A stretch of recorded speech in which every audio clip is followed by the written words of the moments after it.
Well, hello there. No, this isn't the show at all. What this is a call to action. A call to like, share, and subscribe.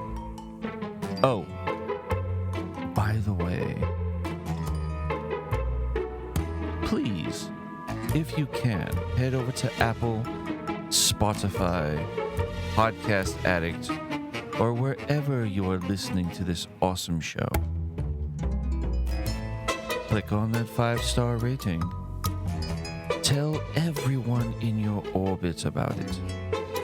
Do whatever you have to do to make them listen and continue to listen to the show. All within reason, of course. Together, we can grow this show into something amazing. Thank you all for what you do out there. Now back to the fun.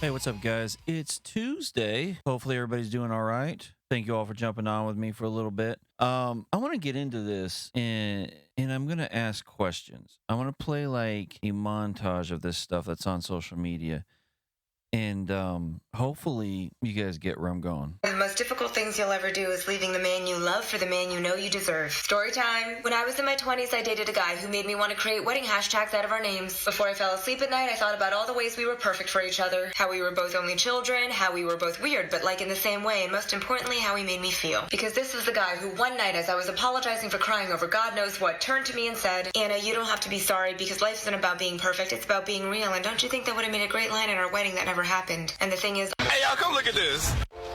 So, here it is. In case you didn't know, and this applies to both men and women, being cheated on is traumatizing fuck. I was married for 21 years, and cheating was never an issue in our marriage. In fact, that was the least of my worries. I never had to worry about it. I never thought I did. I never had a feeling that I had to worry about it. Never on either part, either side. And then I got divorced, and I come into the dating field, and it is a absolute show.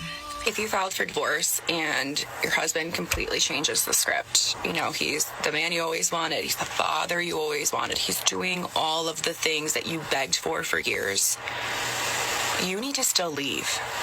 Do not fall for love bombing. That's what he's doing to you.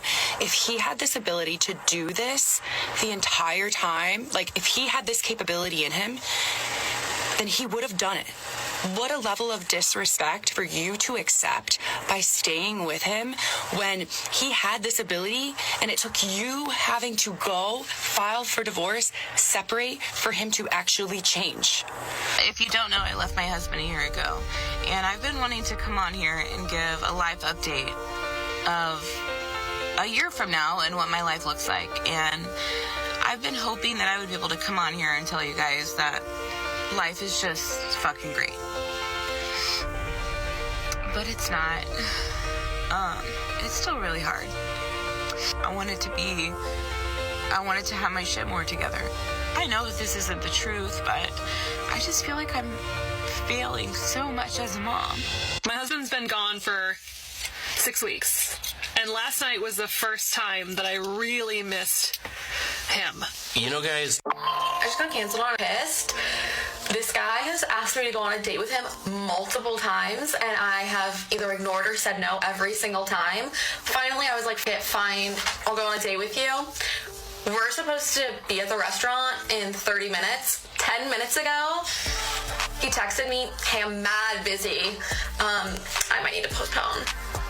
No need to postpone. Like, that is so rude. So rude. Sounds like from your statement you're upset. And one time, a man flew me out to California for a date, like a whole weekend. We're having a great time, okay? Wine tasting, all this stuff, meeting friends. At the wine tasting, we're at like our second spot. We're a little buzzed, whatever. The truth starts coming out, right? I'm mid-sip. He's like, I need to tell you something. What do you need to tell me? Well, you need to know that you're a 6. Excuse me, what do you mean I'm a 6? No, you need to know that your looks qualify you as a 6. And I was like, this is part 2 of me explaining how my ex-husband reacted when I told him I wanted a divorce. Like I was saying, there were about 2 weeks after we were separated, but we were still living in the same house, separate bedrooms, that he was doting on me hand and foot, trying to do all these things to like win me back. And I was like, bro, it is so late. Day late and a dollar short, sweetheart. And then after he moved out, it just kind of went downhill from there. He was definitely being heavily influenced by his parents, which is so ironic because his mom was a pastor at a church that we went to. And then I ended up serving him papers in January. That was how long it took for me to like get all the court papers, because originally I tried just using like a filing service where they just... You gotta watch this. I ended up losing the man that I was supposed to marry because I was too hot. I was thinking I was and had options. He's like 20 minutes late. I know that he's getting my text messages because I'm getting the red receipts. I hope he's okay. I just came to the realization that, like, if you're 40 years old, you're never gonna find love. Like, oh my God. Like, oh my God. Well, yeah.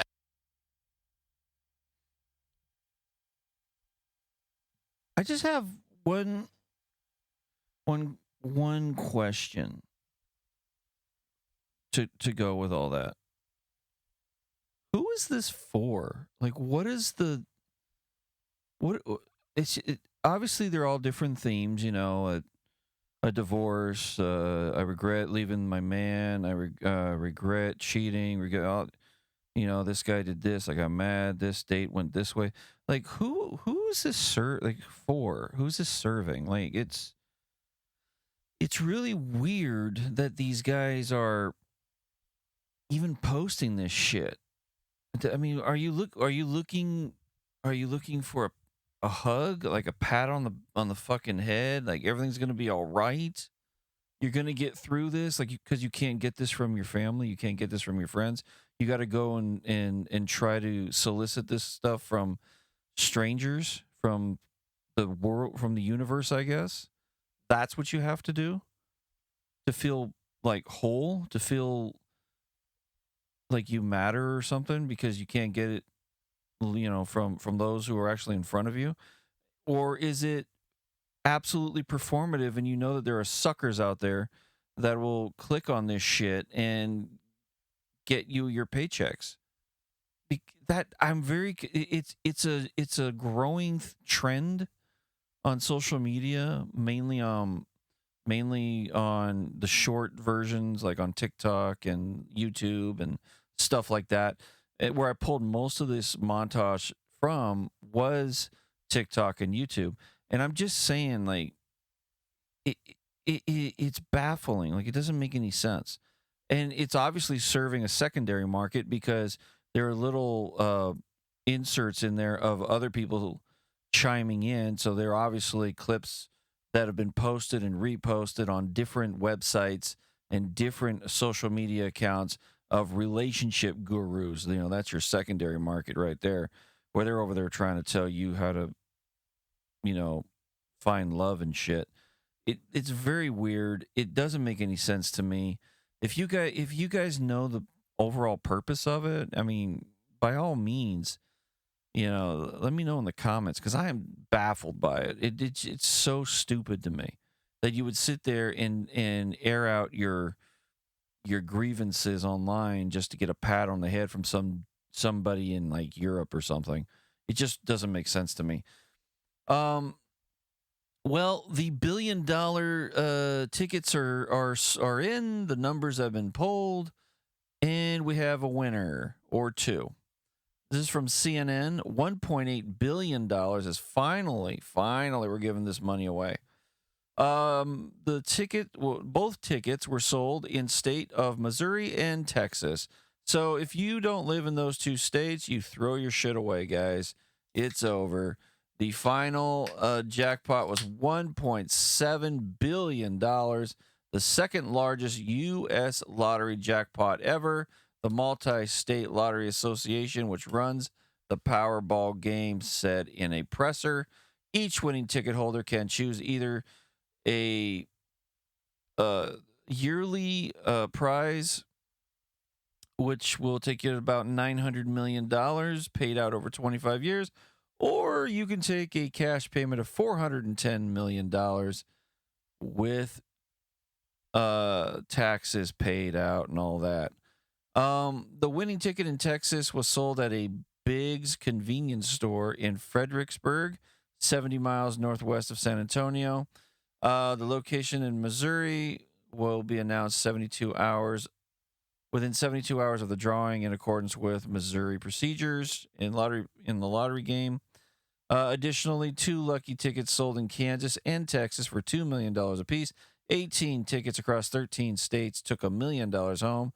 The numbers were 11, 23, 44, 61, 62, and the ball of 17. And there was a power play multiplier of 2. The jackpot is now resetting to $20 million for Monday. Saturday's winner ends a streak of 42 consecutive drawings without a jackpot winner, which stretched all the way back to May. The odds of winning are 1 in 292 million, according to the Multi-State Lottery Association, which oversees the game itself.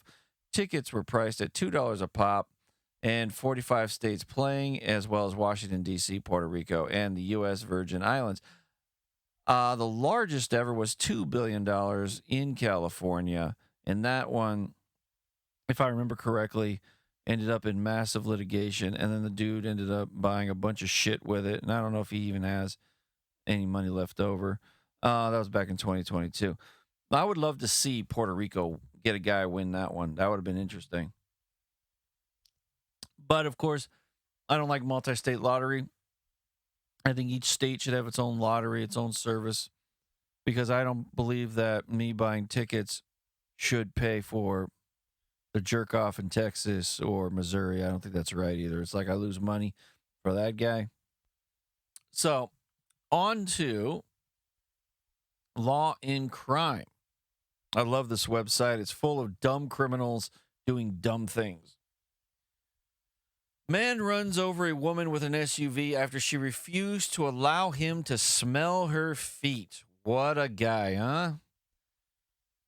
The rendezvous at a Florida hotel turned violent when a man ran over a woman after she refused to allow him a foot fetish. The incident unfolded at 2 p.m. on August 24th at the Serena Hotel in Aventura, about 20 miles north of Miami. A probable cause arrest affidavit said the victim told cops she began speaking to a man named Elmonsi Circle with an S, huh? All right, guy. On the dating app Seeking, and they agreed to meet at the hotel. So this is straight off a dating app. Nice. She went up to the room. The 28-year-old man was allegedly asking to smell her feet and buy her used footwear. The victim told him it would cost him $1,000 as she is a foot model, and that's her going rate. Okay, now I'm confused. Okay, hold on. You denied him, and then he ran you over.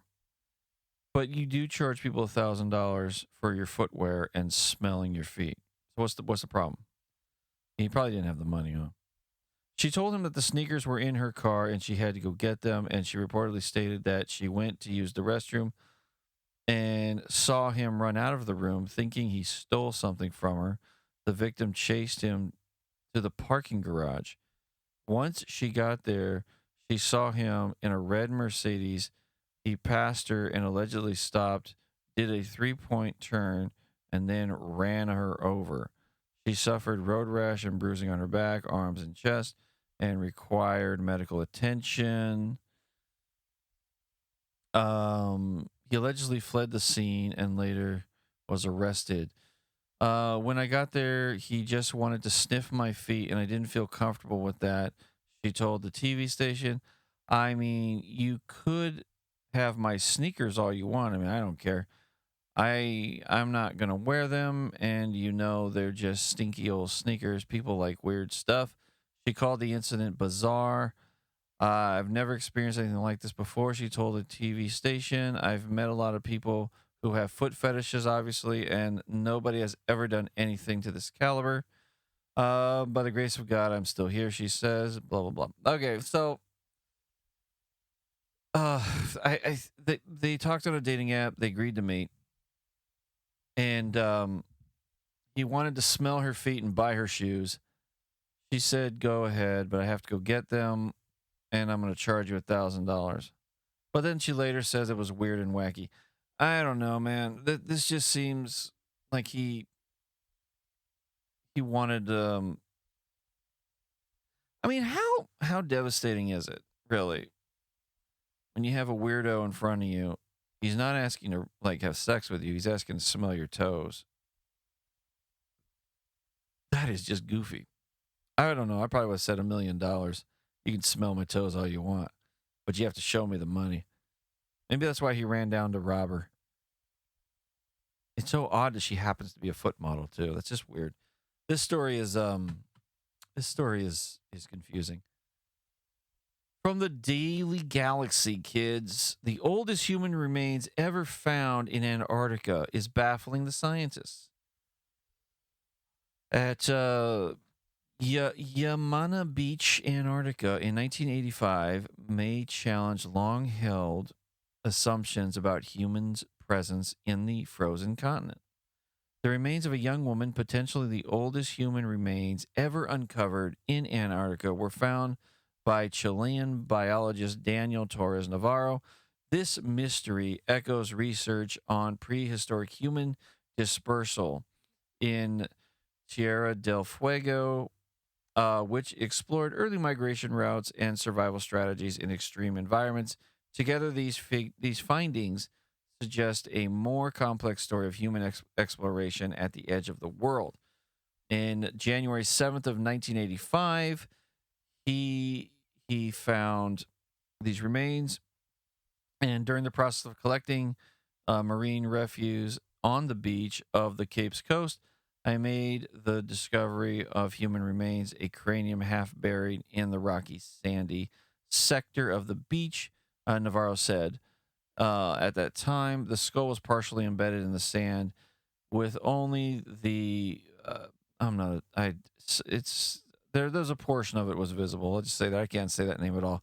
Obviously, I linked the articles that I use in the description, so you guys can look at it and you can knock yourself out, because I do not want to sound like I'm a dork. So yeah, the green tint on the bone's surface suggested the activity of microalgae, raising questions about how long the remains had been exposed before being buried again.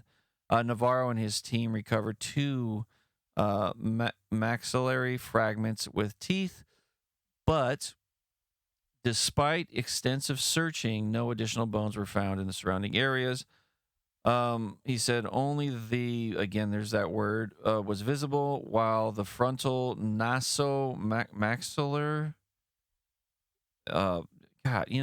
just check out the article. Basically, they found some bones in the ice. And they're baffled as to the age of it, and they're basically proving that man was there long time ago. So that does beg the question then. How did they get there? Was it by boat? Was the earth crusted over before water, ice, before this, etc., etc.? I'm not a scientist. I'm not a full-blown expert on any of this. The article, you guys can read it. It'll be linked in the description below. And tell me what you think about it. Does it really change your mind as to where humans were traveling and migrating to back then? Me personally, I knew that you would have to be brain dead to assume that life didn't exist in the Antarctic anyway. humans and such. So that's just kind of where I'm at with it. The Washington Post put out something that I want to spend some time on because I think it's a silly article to write to begin with. Here we go. Let's just read away here. It's the toughest time in years to look for work in America. New data last week showed a fourth month of tepid job growth and propelled joblessness to its highest level since 2021, when the economy was still recovering from the effects of COVID. Okay. It's 2025. That's all I got to say. Now, as companies wrestle with inflation, economic uncertainty, and trade policy whiplash, many are shredding payroll and shifting tasks to artificial intelligence while pulling in higher profits. And some executives are broadcasting sizable layoffs as wins, a sign they're making workforces leaner and efficient. Hardly any corner of the economy is untouchable by job cuts and slowdowns. Employment in all goods producing industries slumped in August, with the deepest losses coming from manufacturing and mining. The service sector was racked by steep layoffs in businesses and professional services and IT. Meanwhile, job vacancies are shrinking as employers hold on the fire and on the hire. Data shows factor in dimming consumer sentiment, which hit a 3-month low in August. And conditions are ripe for labor market gridlock, said Bill Adams, the chief economist at a Comerica Bank in Dallas, leaving the economy operating in low gear. Of course, the employers did add 22,000 jobs in August, well below expectation. The Bureau of Labor Statistics reported Friday, pushing the unemployment rate to 4%. Meanwhile, job postings fell across nearly every sector compared to a year ago, with the steepest declines recorded in childcare, community and social service, scientific research, retail, and hospitality. According to the employment website Indeed, administrative roles such as human resources and accounting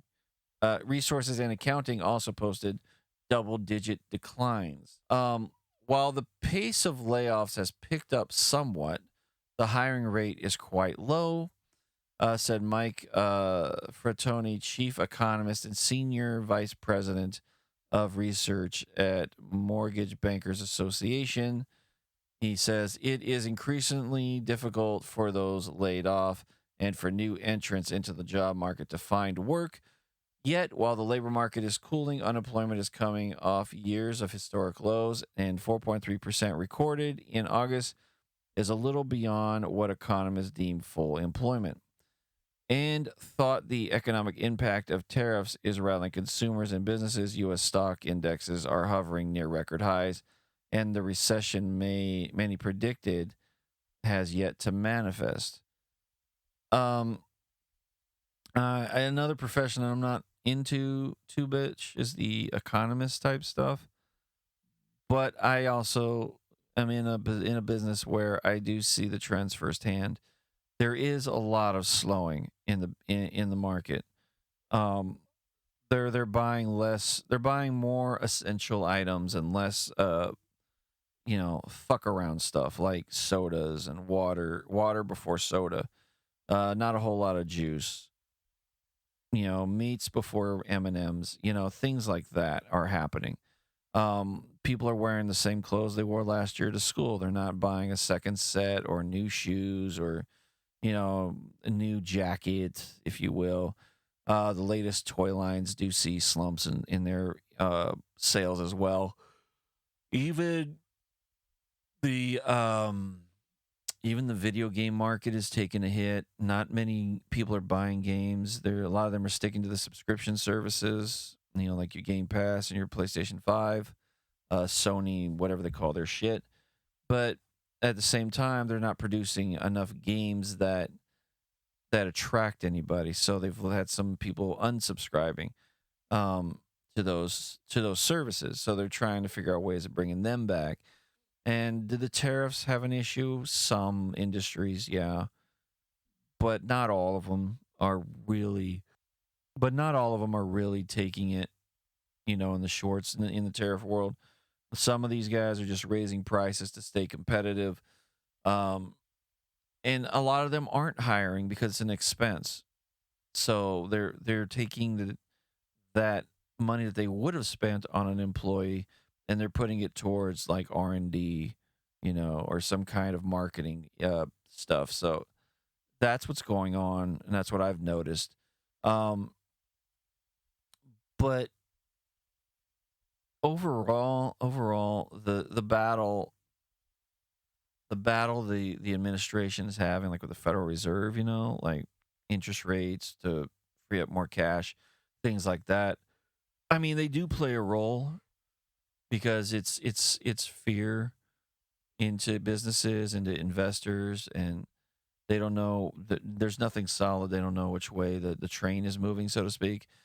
So I can see it, but this notion that they're laying out here, how it's really hard to find work, I don't subscribe to that. I don't believe that for a fucking second. It's really about the motivations. It's really about the people. It's really about whether or not they want to find a job. And that reminds me of something. And I'm going to look this up real quick so you guys get where I'm going with this. Okay, so the whole thing with the economy and stuff, it reminds me of this thing. Patrick Bet-David did a Jubilee deal where they make some claims and they do. It's like speed dating for debating. And this part happened, and it says a lot about motivations in the workforce. How about I interview and I give you a job? Would you move to Fort Lauderdale? Ooh, man, that's Florida. Sure, why not? Would you move to Fort Lauderdale? Sure, why not? How about you and I document this? After this, you come, I do an interview with you, and I give you a job. And let's see what you do 90 days later. Okay, and I'll look up your company and all that kind of stuff, and I'll see it. But you like, see what just happened regardless, right there? But watch what you just did. Sure. You just said you applied to 477 companies who's not gotten back to you. Yeah. A business owner who's hiring aggressively just made an offer to you. You said you're willing to move. Then you said, I'll look at it. You became selective. I didn't say I look at it if you'd let me finish my sentence. Go ahead. I want to hear it. I would like to look into your company to see exactly what you guys do. You would like to? Because I don't know what you guys do. Okay. So as far as I'm concerned, I may be wasting my time going. If you guys are a finance company, if you guys are a bank or something like that, I don't have the certifications, I don't have the degrees. So even interviewing me would be a moot point. What if I gave you a job, period, to work 80 hours a week? Would you take it? And I paid you a reasonable wage. Are we talking a livable wage or a reasonable wage? What do you make whose right version now? of reasonable are we talking about? Your version of reasonable or my version of But reasonable? you see, so now, for me, what I'm noticing from you is I need specifics? No, not necessarily. No, most of the people I hired need specifics. The difference is I'm trying to hire them. In this instance, you're trying to get a job and you're being selective. It's going to work against you. I mean, I'm not trying to get a job. Originally, I was trying to ask you where the moral My offer's off the table because fine. you're going to be difficult to work with. Okay, sure. But my question was, where is my moral failing? Like, where is it that you are saying that I am not working hard enough and I am not doing enough? I just experienced it right now because the way you just handled this situation. Got it. Here So I should accept anything that somebody gives me at first blush if it is a guaranteed thing. No, not necessarily. I agreed to do your interview. I agreed to be interviewed by you, and you agreed to consider me for hiring. Yeah. So therefore, I am taking that opportunity. I've chosen to. But because I am asking you for specifics, your immediate reaction is that, oh, well, you're trying to be picky. I'm not. I'm asking specifics. You could have simply I said I need to look up your company. That's all I said. You could have said is I'm willing to have the interview. And I did. You would have had the interview. And I did. No, you said it depends. I said, don't know. Sure. Let me look. Yeah, sure. I would look into your company. That's all I said. I appreciate you. Thank you. See what he did right there. This whole thing is a perfect encapsulation of what's wrong in the workforce and why it is tough and why the markets are changing, why people are being brushed off for AI, and why automation is coming.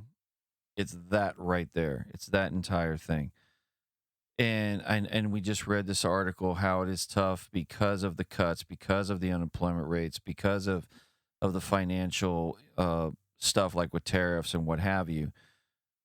Here is a perfect example. You have a guy who says he's been to 477 websites, 477 applications, and nobody has gotten back to him.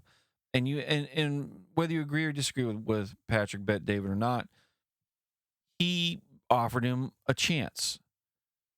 And this guy was 100% a pain in the ass. Yeah, I'll interview you, but I need to look into your company. I need to do this and do that. No, dude, what you need to do if you really are truly interested in making a couple of bucks, what you really need to do is say, yes, sir, we'll talk later. That's it.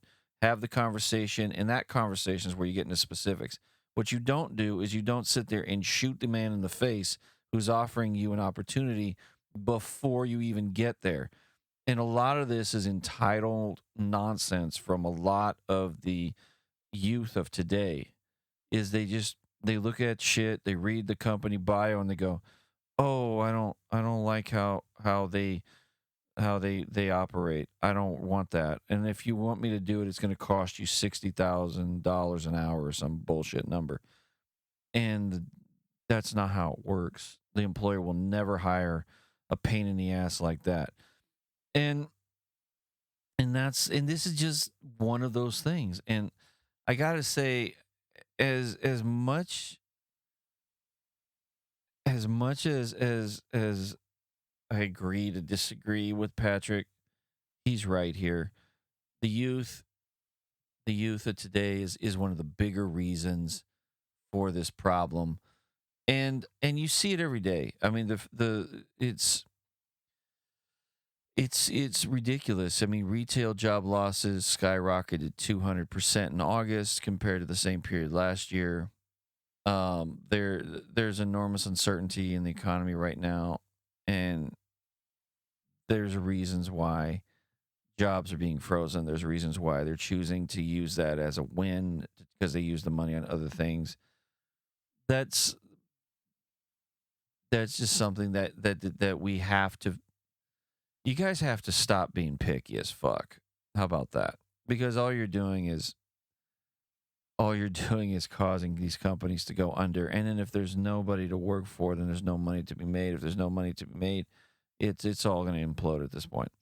Anyway, guys, that's all I've got. That's Tuesday. It's in the bag. Thank you all for listening, and I'll see you tomorrow. Later.